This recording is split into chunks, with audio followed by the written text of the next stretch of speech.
Hello. This video is about the dual credit course offering policy that SAC-COC came out with this past year. And we had to develop a form so that we're capturing everything that we need to be gathering so that we have it in place when our next SAC-COC accreditation visit comes along.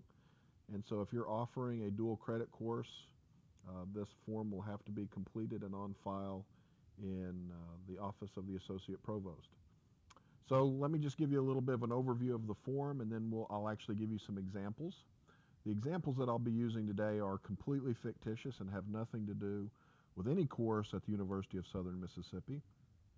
I chose to do that method just so there wouldn't be any cutting and pasting from this type of presentation into it. We really want you to put in what you need to put in, so I went with a fictitious example.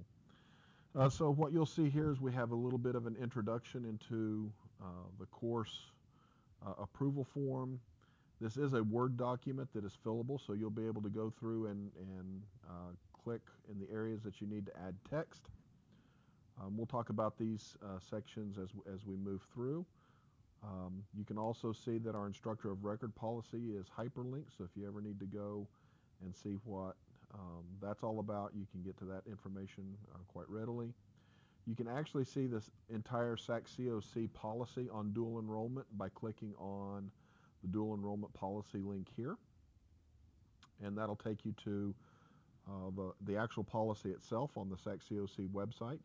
We built our form on that SAC-COC policy, so you'll see that we actually directly lift statements from that particular policy where we felt we needed to actually collect some information from you all, and so we're not making anything up. Here's what I'm trying to get at. This is all stuff that is going to be required by that policy.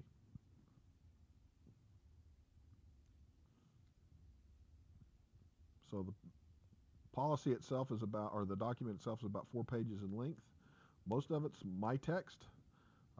Your text will not need to be terribly long. We actually ask that in many places that you limit your response to a few hundred characters or less. Again, we're really just trying to capture that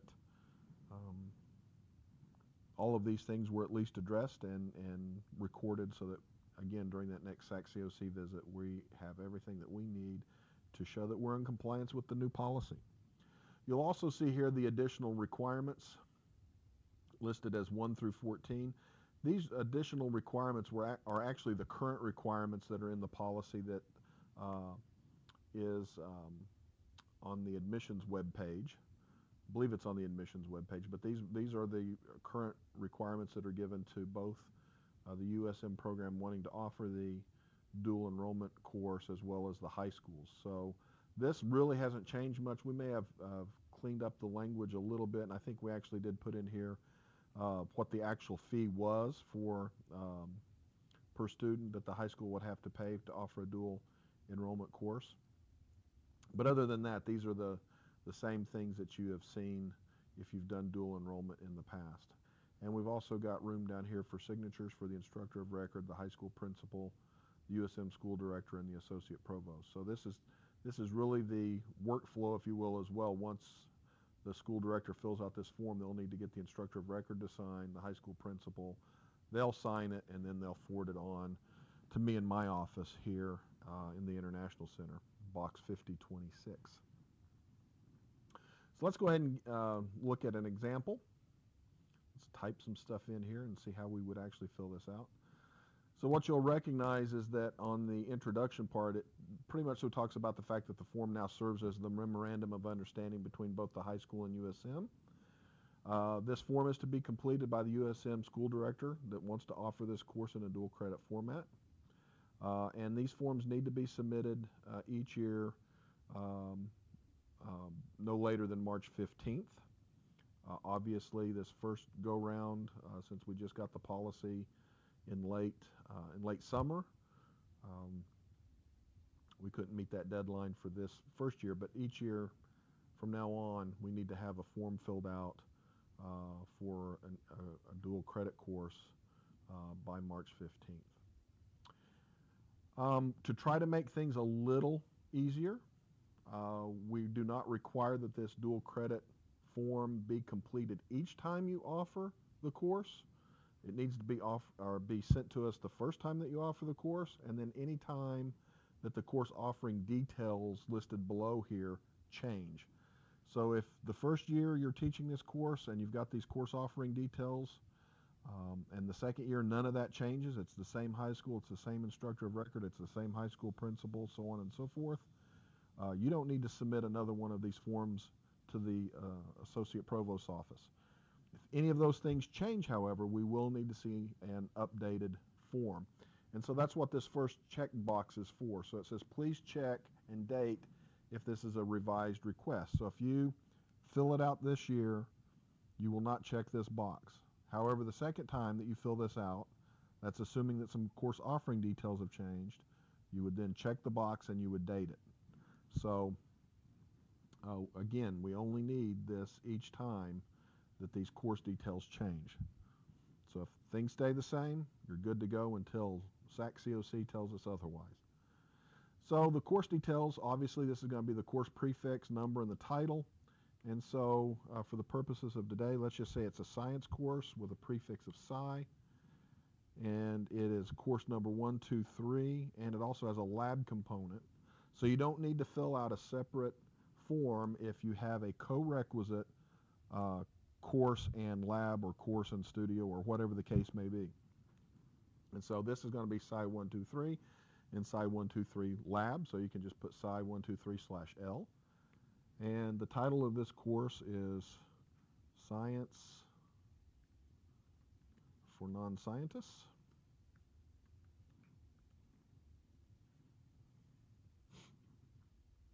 The semester and year of initial delivery as a dual credit course. Note here it says initial delivery with respect to the SAC-COC policy, meaning now. So you might have taught this course 2 years ago, but that policy wasn't in place at that time. So now this will be the initial time that we're offering it with respect to this policy. So I don't know, let's say it was 09/01 2018. So that's the initial, that's the date. So let's just say fall 2018. Fill that out correctly. So semester and year. The course offering details, let's say the high school that we want to teach this at is Rockefeller High. The high school address is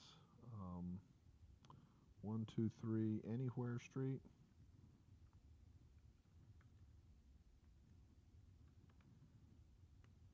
Mid-size, Mississippi. So that's where the course is going to be offered. Oops, let me spell that right. Mid-size.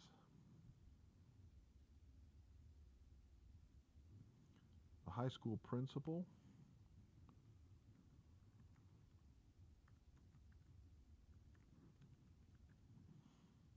The room numbers where the course is going to be conducted. It's going to be conducted in West Wing 101 and West Wing 102. And I'm listing 2 course rooms here because one's going to be for the lecture portion of the class and one's going to be for the lab portion of the class. So West Wing 101, maybe that's for the lecture, and West Wing 102 is the lab space. The instructor of record for this particular class happens to be a Mr. Cy Smith. So we'll put his information in.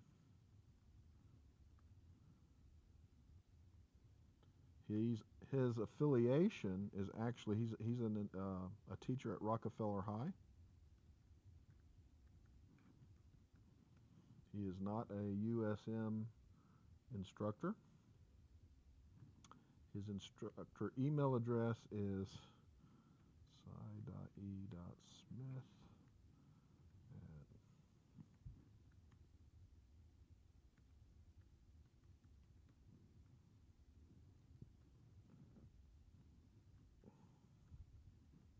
something like that. That's how a lot of them look. And he has a phone number of 601 123 4567. And then you'll see here on the note, the instructor of record must be appropriately qualified and credentialed by me before the course is scheduled. So you need to know who's going to teach this course before you ever schedule it. And you need to make sure that their course credentialing paperwork is complete prior to completing this contract. So if you have any questions about any of that, of course you can click here and get to our qualification form, and there's other information there as well about faculty qualifications and credentials, and you can review that there without ever having to leave the form. You'll see here that this is the SAC-COC requirement information, and everything that follows from here really does get pulled out of that SAC-COC enrollment policy for dual credit courses. So if you have any questions about any of that kind of stuff, you can click on this. It'll take you directly to the SAC-COC webpage, and you can look up that information there. So one of the things that SAC-COC wants to know about is the quality of the facilities. And so you'll see here I pulled this part right out of the policy. Then that is that these dual enrollment courses have to be offered in adequate physical facilities, whether that's under the control of the institution or under the control of the high school. And we are going to be teaching this at the high school. And so one of the things that we need to know is we need to know what criteria were used by the program to determine the adequacy of the physical facilities. So the school director needs to actually go and inspect those facilities and make sure that everything is there that you're going to need, and if it's not, how you're going to address satisfying your needs. So actually a school director appointed designee can also do this. So maybe it's best that one of the program coordinators for the school director actually go do this, or even a staff member. That's fine, as long as they know what to be looking for. So the criteria that we're going to use for this, of course, is we've got both a lab component and a lecture component. And so for the lecture component,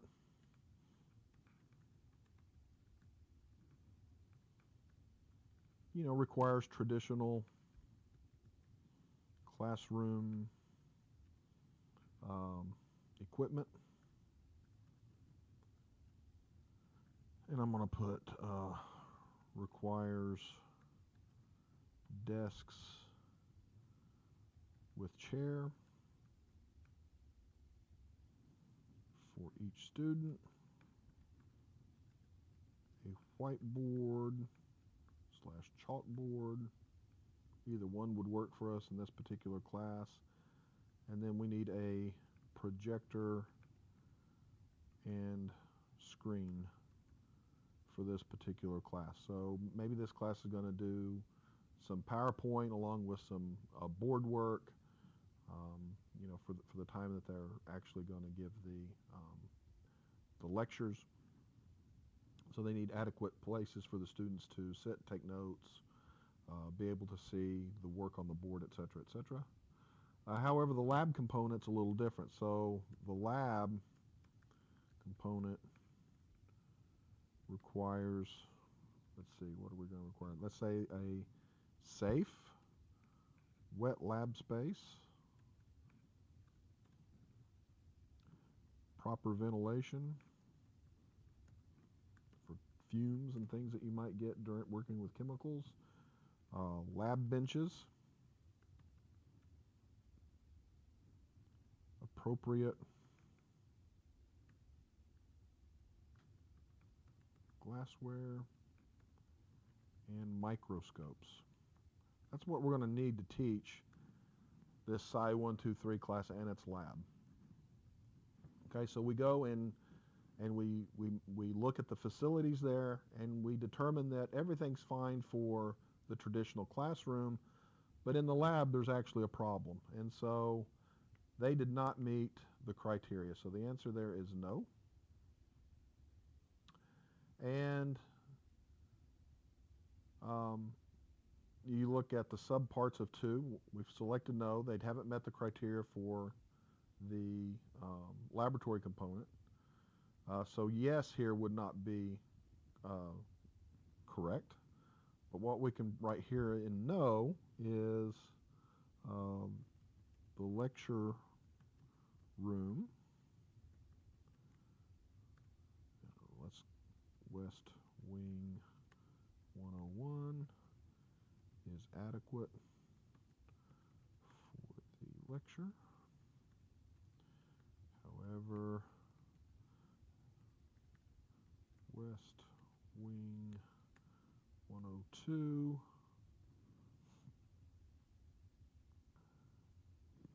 does not have microscopes. So how are we going to address that? Well, we have purchased an adequate number of fold scopes, which are a paper version of a microscope. Believe it or not, they actually exist and they actually work. That can serve our needs for the course. So something along those lines. And then just say that the lab space is adequate in all other respects as I listed up there above. So I'm not really concerned about everything. I'm just concerned about the fact that there were no microscopes. Everything else, they have plenty of wet lab space. They seem to have proper ventilation, good lab benches, etc. So we're good there. So we've got that filled out. Faculty, curriculum, and instruction. This is where we're going to talk about the criteria for evaluation of the faculty who's teaching this course. Remember, this faculty member is not a USM faculty member. This faculty member happens to be a high school teacher who happens to be properly credentialed, and that we ensure that a sufficient number of full-time faculty to provide oversight to the program, and that the institution may not offer courses which combine students enrolled in the college course with students who are only receiving high school credit. This is a big one that SAC-COC at the last meeting mentioned that they were really concerned about. So question 1 here for faculty and curriculum instruction is to describe the criteria and how faculty teaching the dual enrollment course will be evaluated. Try to limit your response to about 400 characters or less. Again, we don't want you writing a ton of information here. We just want it to be the bare minimum that we need to know for SAC-COC purposes. So what I would write here is something along the lines of the instructor meets qualifications criteria of faculty at USM who hold an MS degree in Sci. Faculty teaching the course are required to hold an MS degree or higher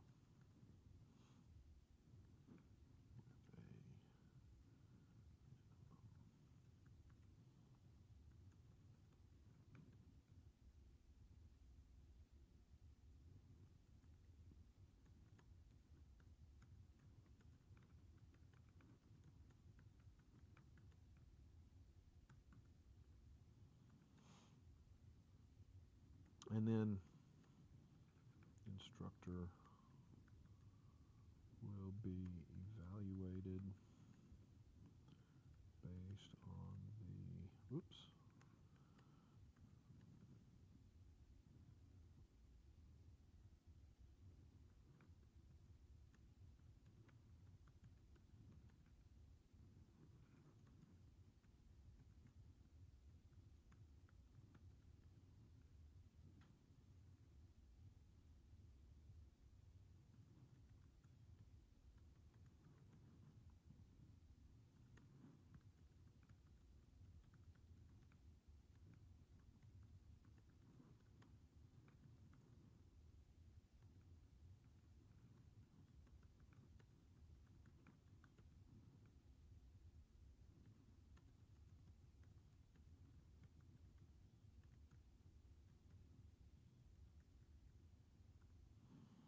So I think that would probably be sufficient for this particular course. Question 2 says, describe the program oversight for the delivery of the dual enrollment course. Again, try to keep your responses down to about 400 characters or less. So I'm going to put here something like, the instructor has been paired with Professor, I don't know, Swanson,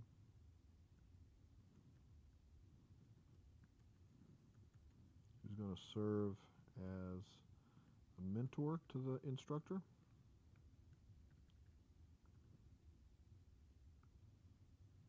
And the mentor will remain in weekly email contact with the instructor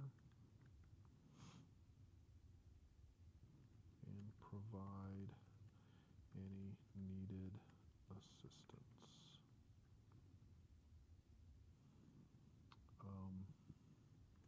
The mentor will review the instructor's exams and syllabus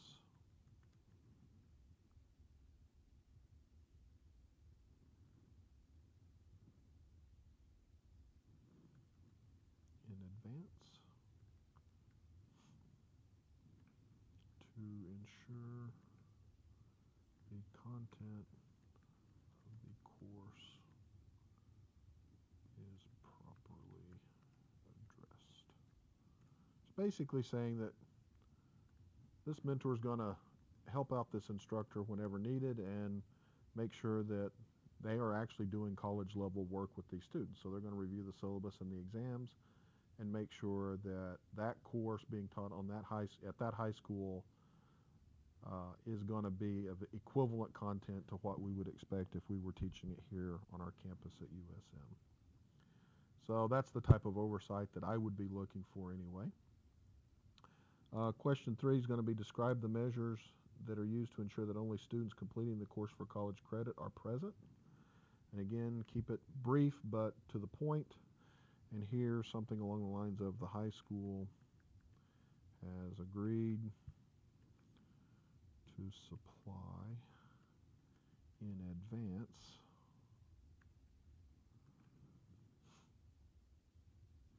the course roster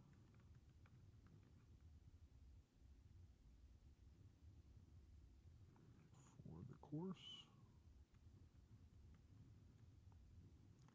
The roster will be compared to the official college enrollment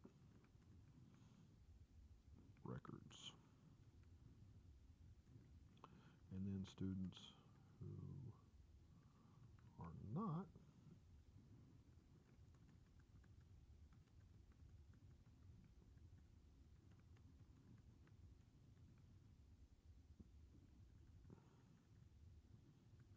list there.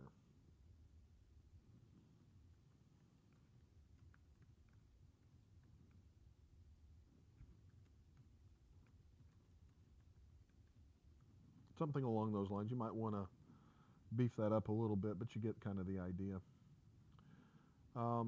SAC-COC is also concerned about library and learning resources for these students, given that quite frequently these courses are taught at the high school and not on the college campus.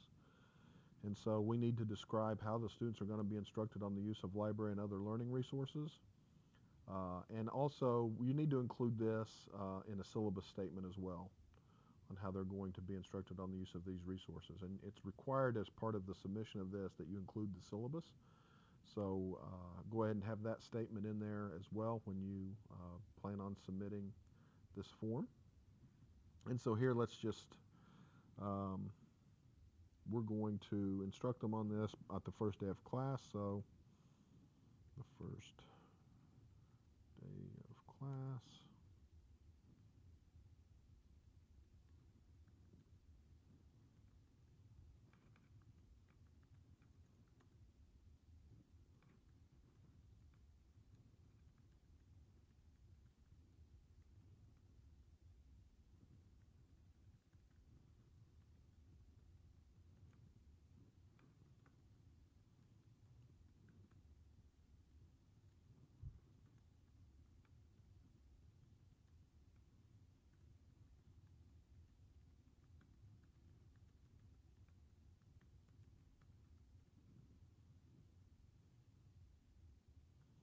So telling them that we're just going to spend some time, at least that first day, talking to them about how to use the library resources that they have at their disposal, excuse me, both at the high school and at USM, available perhaps online or by a visit to campus.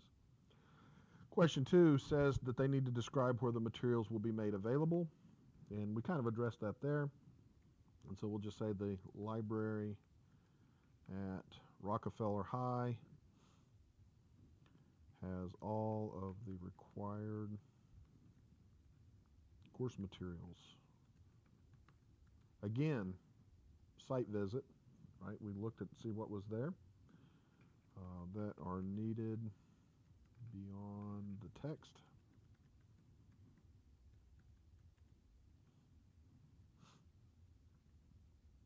So the Rockefeller High Library has an extensive collection of sci books, and we have made arrangements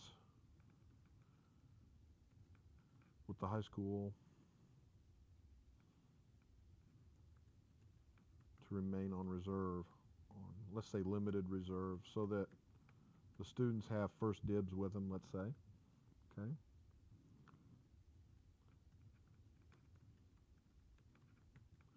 To ensure access of these materials. So USM has a collection of, let's say, side journals and online books, for example, that will be made available to these students.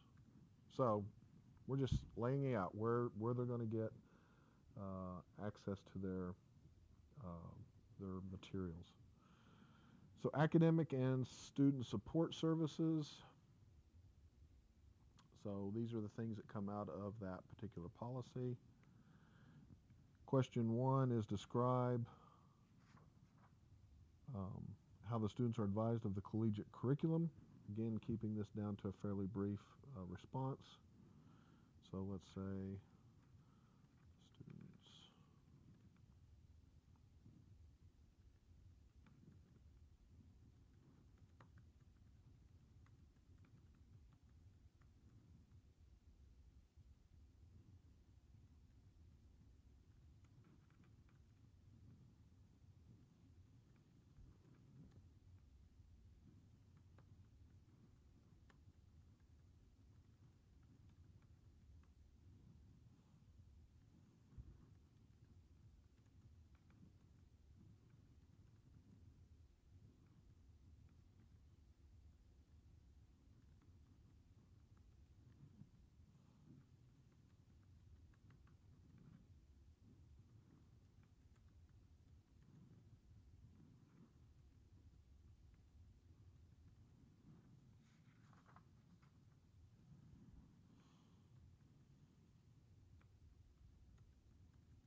So kind of the normal thing that we like to tell our students there.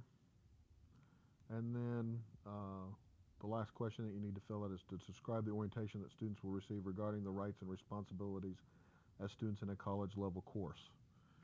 And so this could vary, of course, a little bit from discipline to discipline, but more or less it's going to be kind of the same. But something along these lines, maybe students are introduced to the policies of the USM Bulletin.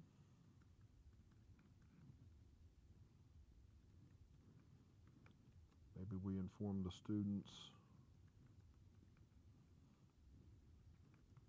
of their right to drop the class.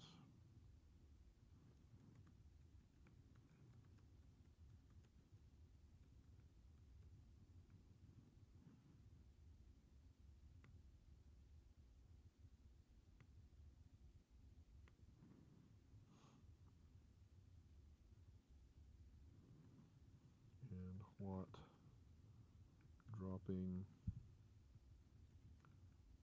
a course, let's say, and the impact dropping the course may be.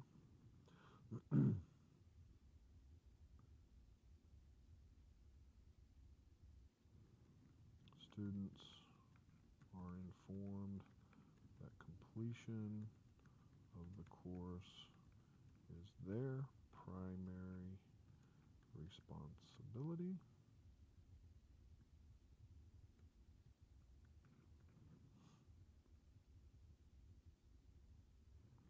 And they have to meet the same learning outcomes for the course that the students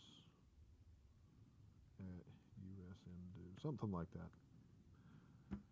And so that would be the last thing that you would actually need to fill out. You would, of course, want to read through these other 14 points. You would then print this out, take this to the instructor of record and have them sign. You would have the high school principal sign and date. You would sign and date as school director, and then you would put that in the campus mail to me, and then we would approve it and send you back a copy. I would keep an electronic copy on our server for use when the SAC COC visit rolls around, so that we can show that we've captured all of this information. And again, don't forget you would need to include a syllabus for the course at the time that this is being filled out. So if you have any questions, feel free to give me a call or shoot me an email, and I'd be happy to answer those.